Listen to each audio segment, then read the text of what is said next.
اس حصے میں آپ سنیں گے سیدنا موسیٰ علیہ السلام کا نام و نسب اور قرآن مجید میں آپ کا تذکرہ، سیدنا موسیٰ علیہ السلام کا حلیہ مبارک، فرعون کا نام و نسب اور سیدہ آسیہ کے فضائل و مناقب، فرعون کا دعوی الوہیت، فرعون کا خواب اور بنی اسرائیل کے لڑکوں کے قتل کا حکم، سیدنا موسیٰ علیہ السلام کی ولادت اور اللہ کی طرف سے آپ کی حفاظت کا انتظام، سیدنا موسیٰ علیہ السلام فرعون کے محل میں، سیدنا موسیٰ علیہ السلام کو والدہ کی طرف لوٹانے کی الہی تدبیر، سیدنا موسیٰ علیہ السلام کے ہاتھوں قبطی کی ہلاکت اور سیدنا موسیٰ علیہ السلام کی مدین روانگی، سیدنا شعیب علیہ السلام سے ملاقات اور 10 سال مزدوری کے عوض ان کی بیٹی سے شادی، سیدنا موسیٰ علیہ السلام کی کوہ طور پر آمد اور انعامات ربانی کی بارش۔ تو آئیے سنتے ہیں دارالسلام اسٹوڈیو لاہور پاکستان سے قصص الانبیاء کا 13واں حصہ مقدس وادی، پیشکش محمد طارق شاہد۔ قرآن کریم میں بیان شدہ واقعات اور قصص میں سب سے بڑا قصہ موسیٰ علیہ السلام کا ہے۔ آپ اللہ کے اولو العزم رسول تھے۔ آپ کا قصہ قرآن کریم کی 73 سورتوں میں جا بجا پھیلا ہوا ہے۔ 73 سورتوں میں پھیلے ہوئے قصے کو یکجا کرنا آسان کام نہیں۔ ایسے واقعات کی جزیات کو قرآن و حدیث کی چھلنی میں سے گزارنا انتہائی ضروری ہے، تاکہ ہر بات قرآن اور حدیث سے منطبق ہو جائے اور ان کے نزول کا منشا اور تقاضا بھی پورا ہو جائے۔ تو آئیے سنتے ہیں قصہ سیدنا موسیٰ علیہ السلام کا۔ اللہ تعالی سورۃ القصص آیت 1 تا 3 میں فرماتے ہیں، بسم اللہ الرحمن الرحیم، طاسین میم، تلک آیات الکتاب المبین، نتلو علیک من نبأ موسیٰ وفرعون بالحق لقوم یؤمنون۔ شروع اللہ کے نام سے جو بڑا مہربان نہایت رحم والا ہے۔ تا سین میم، یہ روشن کتاب کی آیات ہیں۔ ہم آپ کے سامنے موسیٰ اور فرعون کا صحیح واقعہ بیان فرماتے ہیں ان لوگوں کے لیے جو ایمان رکھتے ہیں۔ ان آیات میں اہل ایمان کے لیے نصیحت اور یاد دہانی ہے، جبکہ انہی آیات میں فاسق، نافرمان اور کجرا لوگوں کے لیے ڈراوا اور وعید ہے۔ موسیٰ علیہ السلام اللہ تعالی کے مخلص پیغمبر ہیں۔ انہیں اللہ سے ہم کلام ہونے کا شرف بھی حاصل ہے۔ اللہ تعالی نے آپ کا ذکر خیر سورہ مریم آیت 51 میں ان الفاظ میں فرمایا ہے، وَاذْكُرْ فِي الْكِتَابِ مُوسَىٰ إِنَّهُ كَانَ مُخْلَصًا وَكَانَ رَسُولًا نَبِيًّا۔ اس قرآن میں موسیٰ کا ذکر بھی کیجئے جو چنا ہوا اور رسول اور نبی تھا۔ آپ کا نسب نامہ اس طرح ہے، موسیٰ بن عمران بن قاہس بن لاوا بن یعقوب بن اسحاق بن ابراہیم علیہ السلام۔ آپ کے اور یعقوب علیہ السلام کے درمیان زیادہ فاصلہ نہیں۔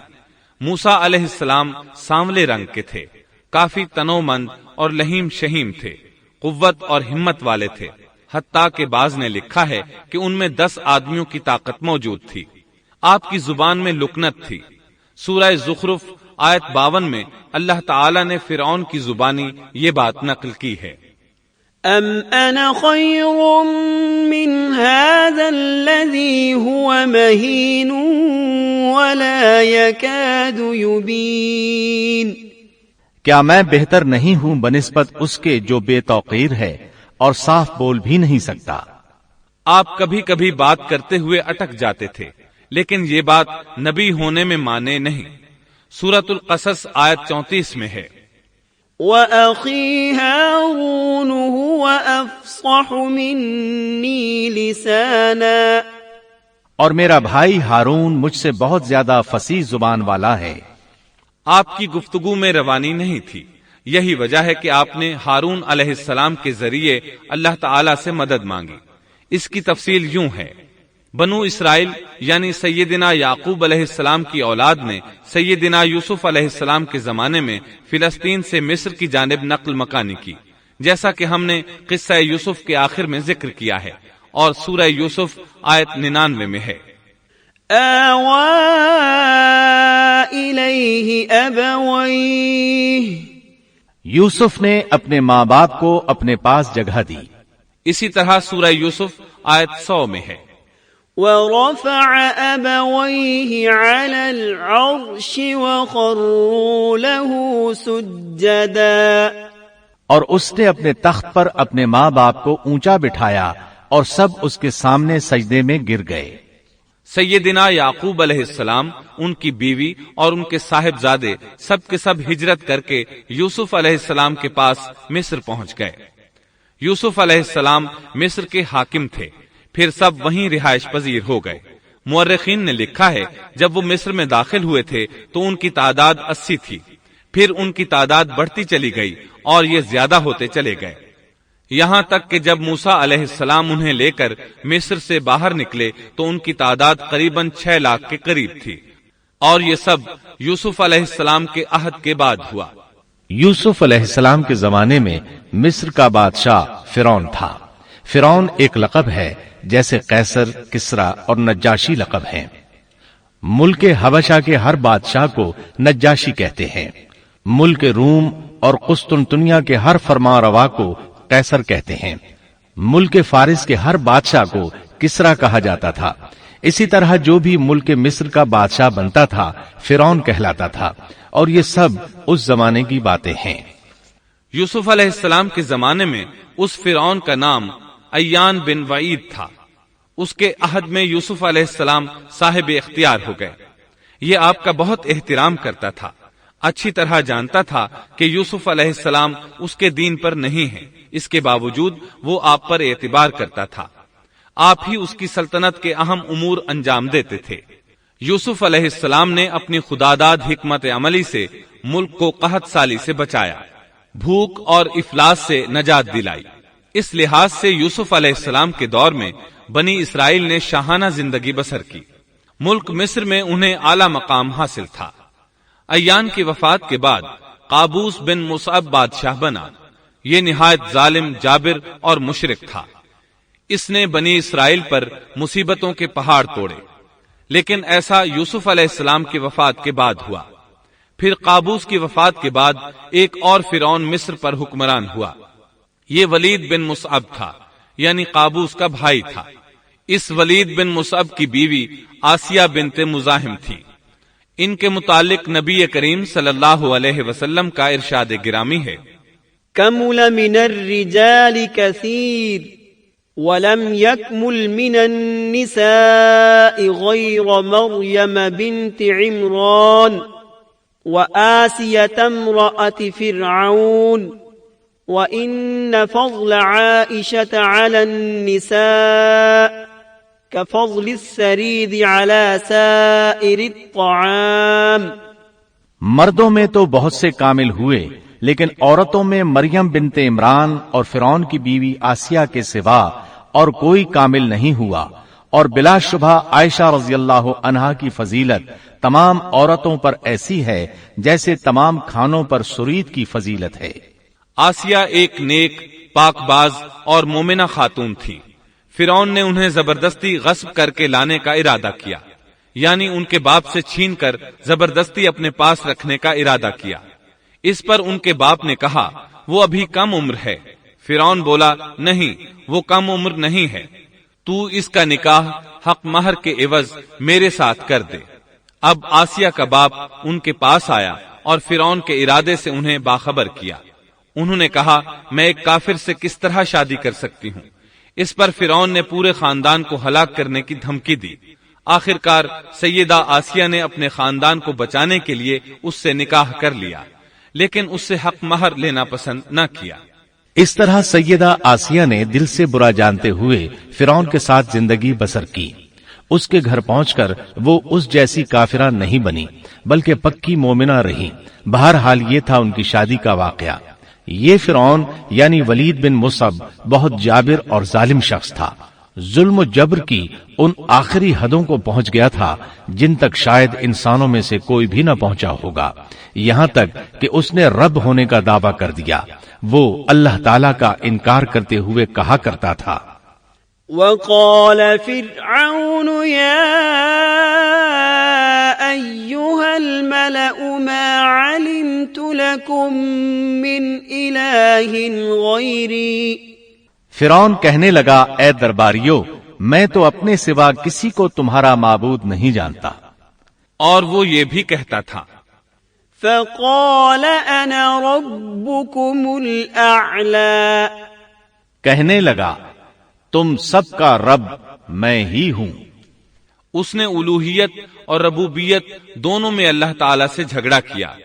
اللہ تعالیٰ سورۃ القصص آیت 4 میں فرماتے ہیں، ان فرعون علا فی الارض وجعل اہلها شیعا يستضعف طائفة منهم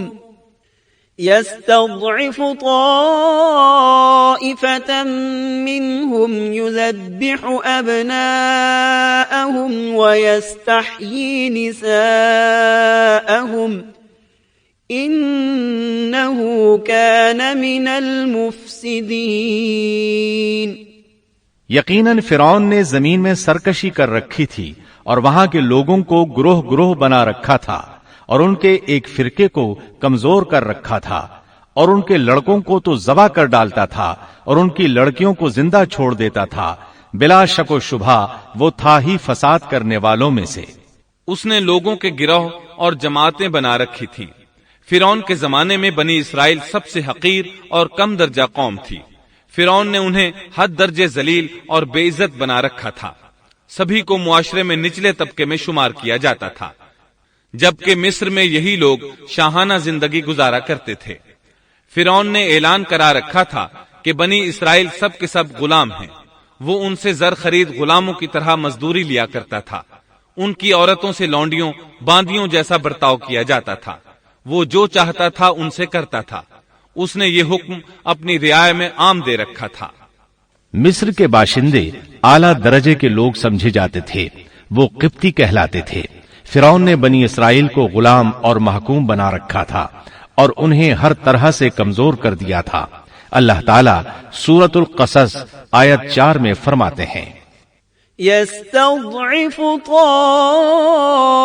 طائفة منهم، اور اس نے ان میں سے ایک فرقے کو کمزور کر رکھا تھا۔ بنی اسرائیل اس ذلت سے نجات پانے کا انتظار کر رہے تھے، اور اس کی وجہ یہ تھی کہ انہیں ایک بشارت ملی ہوئی تھی۔ اس کے مطابق ان کا نظریہ تھا کہ فرعون کے گھر سے ایک بچہ نکلے گا جو انہیں نجات دلائے گا، اور یہ بھی بیان کیا جاتا ہے کہ یہ بشارت انہیں اس طرح ملی تھی کہ خود فرعون نے خواب دیکھا تھا کہ بیت المقدس سے آگ نکل کر مصر کی جانب بڑھتی چلی آ رہی ہے۔ وہ آگ مصر میں موجود تمام لوگوں کو جلائے ڈالتی ہے، مگر اس آگ سے بنی اسرائیل کے گھر محفوظ رہتے ہیں۔ فرعون نے اس خواب کی تعبیر کاہنوں سے پوچھی۔ وہ کاہن اس کے نزدیک عالم تھے۔ انہوں نے خواب کی تعبیر یہ بتائی کہ بنی اسرائیل میں ایک بچہ ایسا پیدا ہونے والا ہے جس کی وجہ سے مصریوں کی ہلاکت ہوگی۔ یہ تعبیر سن کر فرعون ڈر گیا۔ تب اس نے ایک خوفناک حکم جاری کیا، اقتلوا كل من يولد من بني اسرائیل، بنی اسرائیل میں جو بچہ پیدا ہو اسے قتل کر دیا جائے۔ اللہ کی قدرت دیکھیے کہ ہارون علیہ السلام اس سے پہلے پیدا ہو چکے تھے اور موسیٰ علیہ السلام کی والدہ امید سے تھیں۔ فرعون نے اپنا حکم یوں جاری کیا تھا کہ اگر ان کے ہاں بیٹے پیدا ہوں تو انہیں قتل کر دو، بیٹیاں پیدا ہوں تو انہیں زندہ چھوڑ دیا جائے۔ چنانچہ ایسا ہی کیا جانے لگا۔ ہر نومولود بچے کو قتل کیا جانے لگا، بچیوں کو چھوڑ دیا جاتا۔ یہ تھا بچوں کو ذبح کرنے کا حکم جو بنی اسرائیل میں شروع ہوا۔ اس کا طریقہ انہوں نے یہ اختیار کیا کہ ہر حاملہ خاتون کی نگرانی شروع کر دی۔ دایا عورتوں کے ذمے یہ ڈیوٹی لگائی کہ حاملہ مستورات کی اطلاع دیں گی، اور جو دایا اطلاع نہ دیتی اسے بھی قتل کر دیا جاتا۔ اس طرح فرعون اور اس کے وزیروں کو ہر نو مولود سے باخبر رکھا جاتا تھا۔ ان دنوں سیدنا موسیٰ علیہ السلام کی والدہ اپنے حمل کے ابتدائی دنوں میں تھیں۔ انہوں نے اس بات کو چھپائے رکھا اور دایا کا کام کرنے والی عورتوں سے بھی خود کو چھپائے رکھا، یہاں تک کہ درد ذہ کا وقت آ پہنچا اور انہوں نے بچے کو جنم دیا۔ اس بارے میں سوائے قریبی لوگوں کے کوئی نہیں جانتا تھا۔ بچے کی پیدائش کے بعد وہ فکر مند رہنے لگیں۔ حمل کے دنوں میں تو انہوں نے خود کو چھپا لیا تھا، اب بچے کو کیسے چھپائیں؟ پھر بھی اپنی پوری کوشش کرتی رہیں، یہاں تک کہ ان کے پاس اللہ کا حکم آ گیا۔ یہ حکم اللہ نے ان کے دل میں ڈالا تھا، یعنی القاء کیا گیا تھا۔ یہ وہ وحی نہیں تھی جو پیغمبروں پر آتی ہے۔ سورۃ القصص آیت 7 میں ہے، وَأَوْحَيْنَا إِلَىٰ أُمِّ مُوسَىٰ أَنْ أَرْضِعِيهِ فَإِذَا خِفْتِ عَلَيْهِ فَأَلْقِيهِ فِي الْيَمِّ وَلَا تَخَافِي وَلَا تَحْزَنِي إِنَّا رَادُّوهُ إِلَيْكِ وَجَاعِلُوهُ مِنَ الْمُرْسَلِينَ۔ اور ہم نے موسیٰ کی ماں کو وحی کی کہ اسے دودھ پلاتی رہ، اور جب تجھے اس کی نسبت کوئی خوف معلوم ہو تو اسے دریا میں بہا دینا، اور کوئی ڈر خوف یا رنج غم نہ کرنا، ہم یقیناً اسے تیری طرف لوٹانے والے ہیں اور اسے اپنے پیغمبروں میں بنانے والے ہیں۔ مطلب یہ تھا کہ جب تفتیش اور تحقیق شروع ہو یا خطرات بڑھ جائیں تو اسے دریا میں ڈال دیں۔ امام اسمعی رحمت اللہ علیہ نے ایک بچی کو چند اشعار گنگناتے سنا تو کہنے لگے ان اشعار میں کتنی فصاحت ہے۔ اس بچی نے ان کی بات سن کر کہا، اللہ تعالیٰ کے اس فرمان کے بعد کوئی فصاحت باقی نہیں رہ گئی۔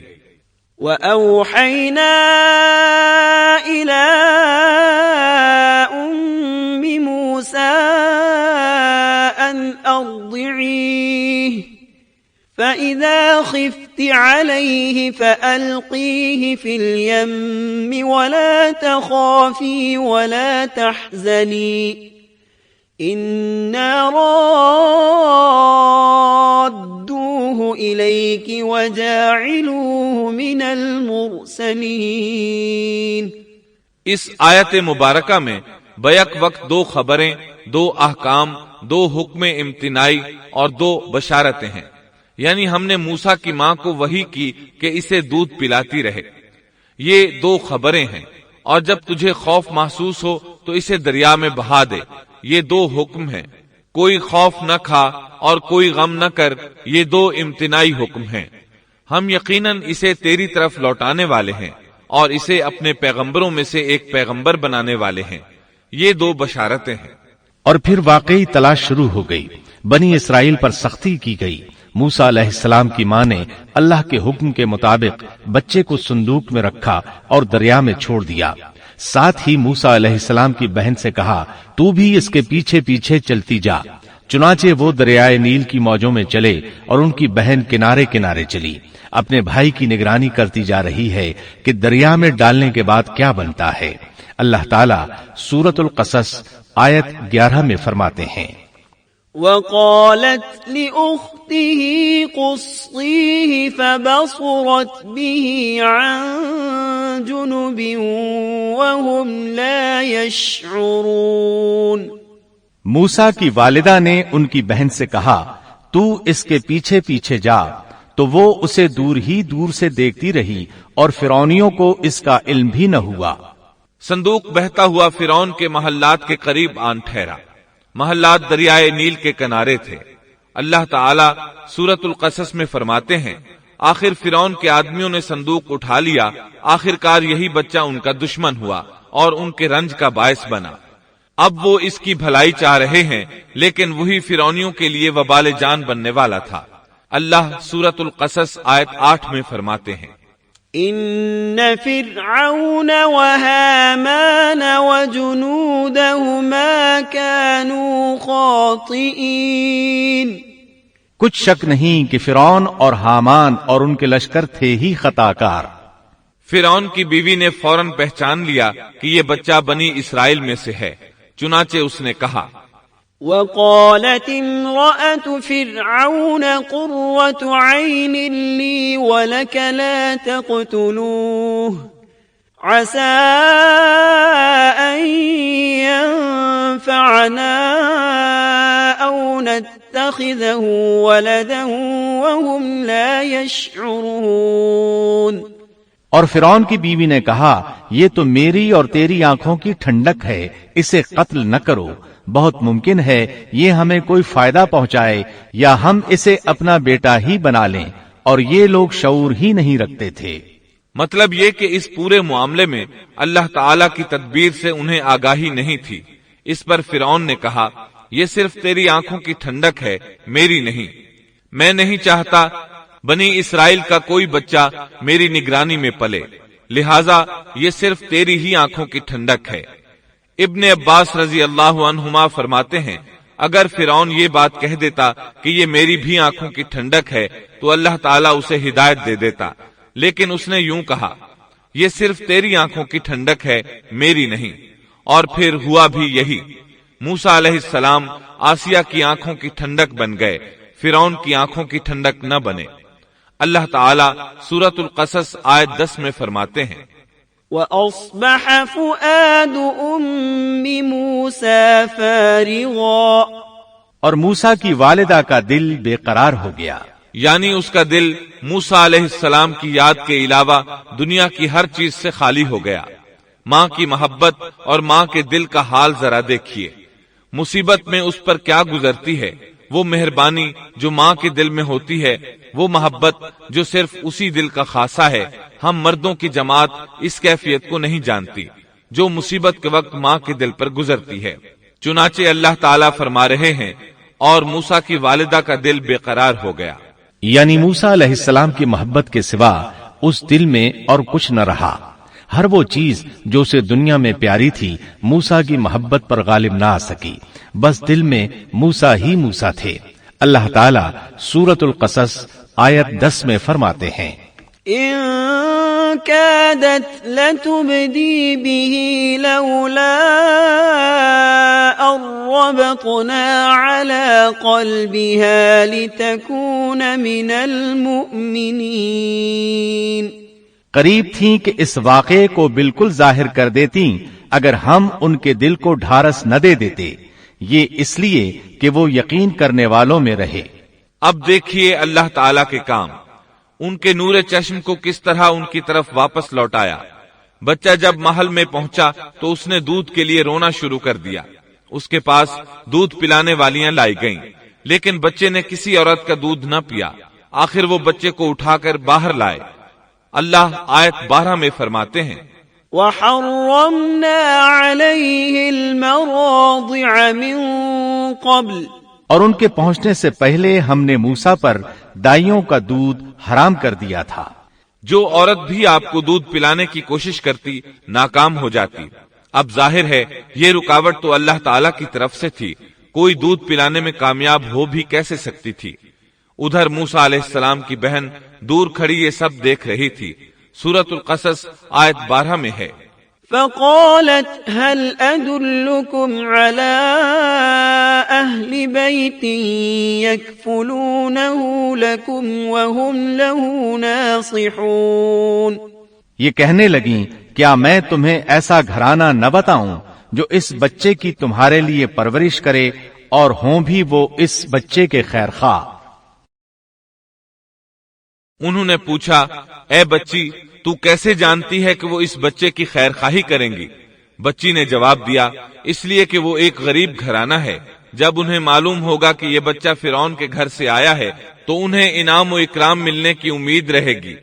اس گھر میں ایک نیک سیرت خاتون ہے، وہ اس بچے کو بخوشی دودھ پلانا قبول کرے گی۔ انہوں نے کہا، چلو ٹھیک ہے۔ چنانچہ آپ کی بہن انہیں گھر لے آئی۔ والدہ محترمہ نے بچے کو دودھ پلایا تو آپ نے فوراً دودھ پینا شروع کر دیا۔ سیدہ آسیہ نے ان کی طرف پیغام بھیجا کہ وہ محل میں آ جائے اور جب تک بچہ دودھ پیتا رہے وہ اس کے پاس محل ہی میں رہے۔ لیکن موسیٰ علیہ السلام کی ماں نے انکار کر دیا۔ انہوں نے کہا میرے اہل و عیال ہیں، میرے خاوند بھی ہیں، لہٰذا ان کے ہوتے ہوئے میں گھر نہیں چھوڑ سکتی۔ اب چونکہ بچے نے کسی اور کا دودھ پینا قبول نہیں کیا تھا، اس لیے وہ خود بچے کو لے کر آتے تھے۔ اس طرح موسیٰ علیہ السلام کی والدہ کا بے حد احترام ہونے لگا۔ فرعون کے ہر کارے تحفے تحائف ان کے گھر لانے لگے۔ اللہ تعالیٰ آیت 13 میں فرماتے ہیں فرددناه إلى أمه كي تقر عينها ولا تحزن ولتعلم أن وعد الله حق ولكن أكثرهم لا يعلمون۔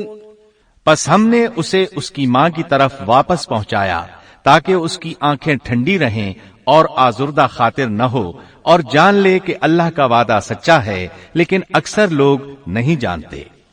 اس طرح موسیٰ علیہ السلام شاہی محل میں پلنے بڑھنے لگے، یہاں تک کہ 18 سال کے خوبرو نوجوان ہو گئے۔ اللہ تعالیٰ آیت 14 میں فرماتے ہیں وَلَمَّا بَلَغَ أَشُدَّهُ وَاسْتَوَىٰ آتَيْنَاهُ حُكْمًا وَعِلْمًا وَكَذَلِكَ نَجْزِي الْمُحْسِنِينَ۔ اور جب موسیٰ اپنی جوانی کو پہنچ گئے اور پورے توانا ہو گئے تو ہم نے انہیں علم و حکمت عطا فرمایا، نیکی کرنے والوں کو ہم اسی طرح بدلہ دیا کرتے ہیں۔ وقت گزرتا رہا۔ ایک روز آپ ایسے وقت میں راستے سے گزر رہے تھے جس وقت عموماً لوگ گھروں سے نہیں نکلا کرتے تھے۔ کہا جاتا ہے وہ دوپہر کا وقت تھا۔ آپ شہر میں داخل ہوئے، لوگ غفلت میں تھے، بس اکا دکا لوگ باہر تھے۔ آپ نے 2 آدمیوں کو لڑتے جھگڑتے دیکھا، ان میں سے ایک بنی اسرائیل کا تھا، دوسرا فرعون کی قوم سے تھا، یعنی مصری تھا۔ آپ کی قوم والے نے اپنے دشمن کے خلاف آپ سے مدد مانگی، آپ کی حمیت نے جوش مارا۔ آپ نے دیکھا مصری اس کمزور اسرائیلی کو پکڑے ہوئے تھا، بس موسیٰ علیہ السلام نے آگے بڑھ کر مصری کی ٹھوڑی پر مکہ دے مارا۔ آپ کا مقصد تو بس اسرائیلی کی مدد کرنے کا تھا، لیکن موسیٰ علیہ السلام میں بہت قوت تھی، اس لیے ایک ہی مکہ لگنے سے مصری کا کام تمام ہو گیا۔ سورۃ القصص آیت 15 میں ہے فَوَكَزَهُ مُوسَى فَقَضَى عَلَيْهِ، پس موسیٰ نے اس کے مکہ مارا جس سے وہ مر گیا۔ موسیٰ علیہ السلام کو بہت تعجب ہوا کہ یہ کیا ہو گیا، ان کا قتل کرنے کا تو کوئی ارادہ نہیں تھا۔ موسیٰ علیہ السلام نے فوراً کہا هَذَا مِنْ عَمَلِ الشَّيْطَانِ، یہ تو شیطانی کام ہے۔ آپ یہ کہنا چاہتے تھے میرا ارادہ تو اسے قتل کرنے کا نہیں تھا، یہ فعل تو شیطان نے کیا ہے، شیطان ہی نے مجھے بے قابو کر دیا تھا، مجھے اپنی طاقت پر اختیار نہ رہا، مجھ سے اس انسان کے قتل والا برا کام سرزد کرا دیا۔ آیت 15 میں اللہ تعالیٰ فرماتے ہیں إِنَّهُ عَدُوٌّ مُضِلٌّ مُبِينٌ، یقیناً شیطان دشمن اور کھلے طور پر بہکانے والا ہے۔ اس سے معلوم ہوا کہ موسیٰ علیہ السلام جانتے تھے شیطان دشمن ہے، وہ گمراہ کرتا ہے، اور یہ بھی معلوم ہوا کہ آپ موحد تھے، توحید پرست تھے اور مشرکین میں سے نہ تھے۔ یہی تو باتیں ہیں جو اللہ تعالیٰ نے بیان فرمائی ہیں، مثلا آیت 14 میں ہے وَكَذَلِكَ نَجْزِي الْمُحْسِنِينَ، اور نیکی کرنے والوں کو ہم اسی طرح بدلہ دیا کرتے ہیں۔ آپ ایمان پر تھے، کفر پر نہیں تھے۔ آپ نے اللہ تعالیٰ سے اس بلا ارادہ ہو جانے والے گناہ کی معافی مانگی، اللہ تعالیٰ کے حضور توبہ کی، جیسا کہ آیت 16 میں آتا ہے قال رب إني ظلمت نفسي فاغفر لي فغفر له إنه هو الغفور الرحيم۔ پھر کہنے لگا کہ اے پروردگار، میں نے خود اپنے اوپر ظلم کیا، تو مجھے معاف فرما دے۔ اللہ نے اسے بخش دیا، وہ بخشنے والا اور بہت مہربانی کرنے والا ہے۔ یہ گناہ بلا ارادہ ہوا تھا، خطا تھی۔ پھر آپ نے ان الفاظ میں اللہ سے وعدہ کیا قال رب بما أنعمت علي فلن أكون ظهيرا للمجرمين۔ کہنے لگا اے میرے رب، جیسے تو نے مجھ پر یہ کرم کیا، میں بھی اب ہرگز کسی گناہگار کا مددگار نہیں بنوں گا۔ آپ کا مطلب یہ تھا کہ باری تعالی آپ نے مجھے معافی دے کر مجھ پر کرم کیا، گویا آپ کو سمجھ آ گئی تھی کہ اللہ تعالیٰ نے ان کی توبہ قبول کر لی ہے، ان پر رحم فرما دیا ہے، چنانچہ اب وعدہ کر رہے ہیں کہ کسی گناہگار کی کبھی مدد نہیں کریں گے بلکہ ان کے خلاف رہیں گے۔ تاہم انہیں اس بات کا خدشہ لاحق ہو گیا تھا کہ کہیں انہیں اس مصری کے قتل کے بدلے میں قتل نہ کر دیا جائے، جیسا کہ آیت 18 میں آتا ہے۔ فأصبح في المدينة خائفا يترقب فإذا الذي استنصره بالأمس يستصرخه قال له موسى إنك لغوي مبين۔ صبح ہی صبح ڈرتے اندیشے کی حالت میں خبریں لینے کے لیے شہر میں گئے، اچانک دیکھا کہ وہی شخص جس نے کل ان سے مدد طلب کی تھی ان سے فریاد کر رہا ہے۔ موسیٰ نے اس سے کہا کہ اس میں شک نہیں، تو سری گمراہ ہے۔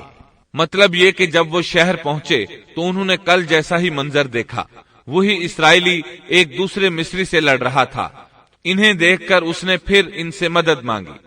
تب آپ نے فرمایا تو جھگڑالو آدمی ہے، تاہم آپ آگے بڑھے تاکہ مصری کے مقابلے میں اس کی مدد کریں۔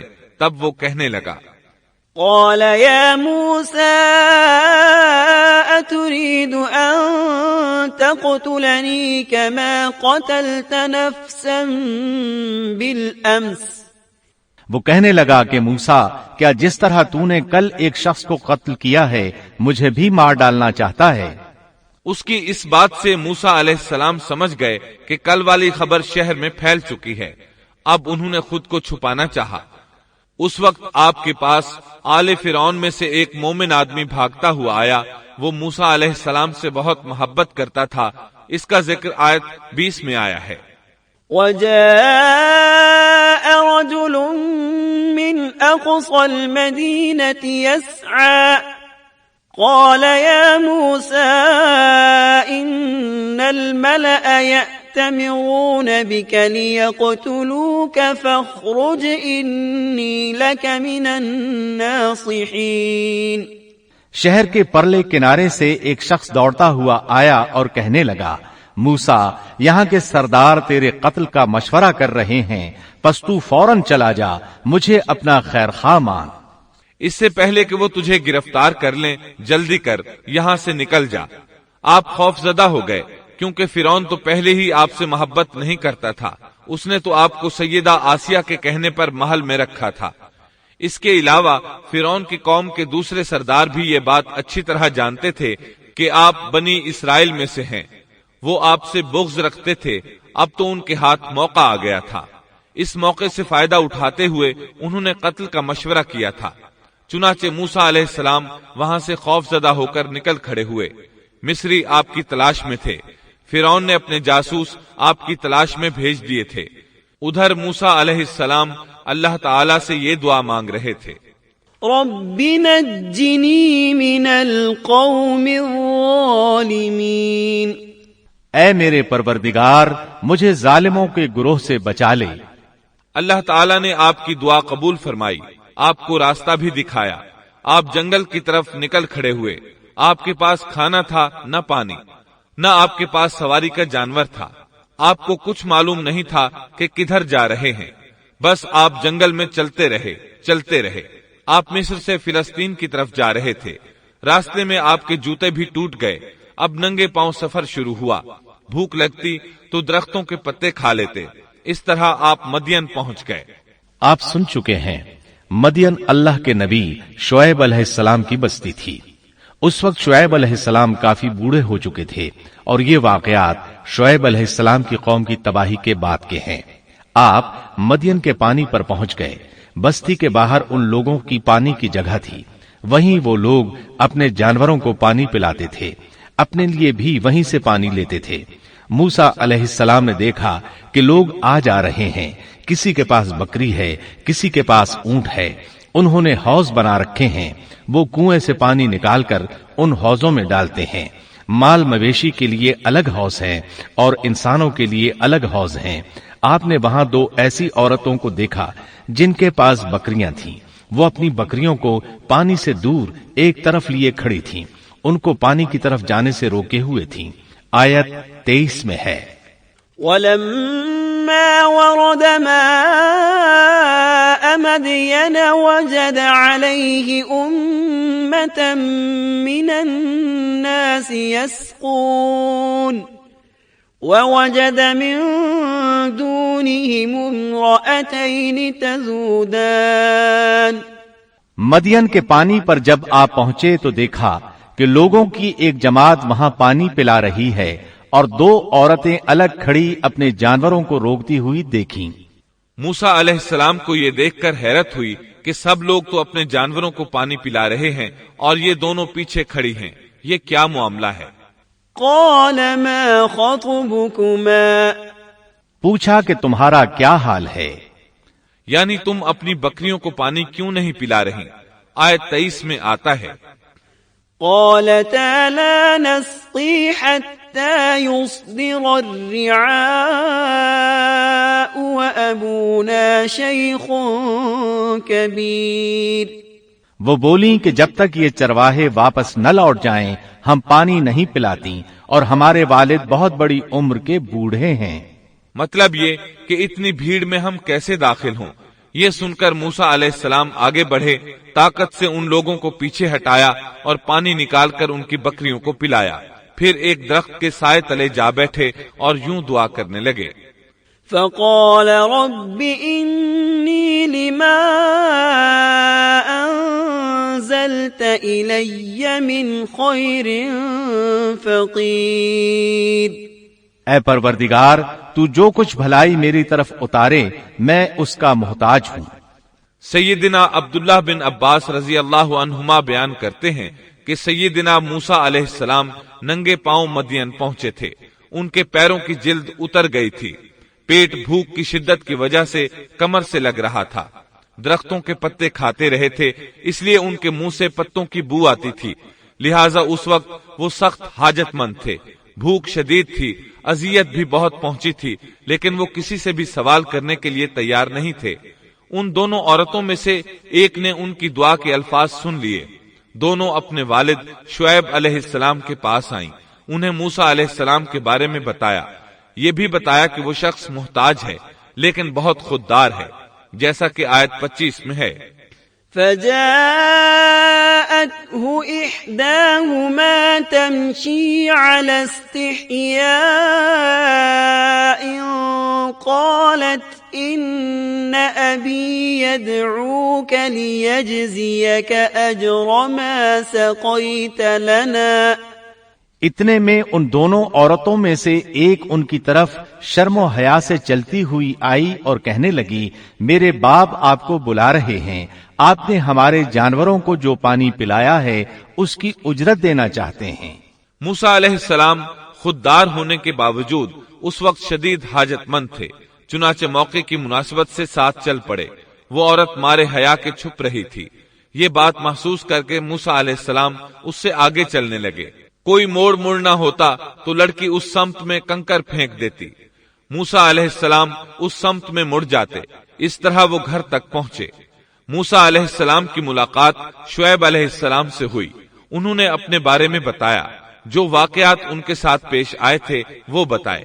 شعیب علیہ السلام نے ان سے فرمایا، قال لا تخف نجوت من القوم الظالمین۔ کہنے لگے اب نہ ڈر، تو نے ظالم قوم سے نجات پالی۔ اس وقت دونوں لڑکیوں میں سے ایک نے کہا، قالت احداهما يا ابت استأجره ان خير من استأجرت القوي الامین۔ ان دونوں میں سے ایک نے کہا کہ ابا جان آپ انہیں مزدوری پر رکھ لیجئے،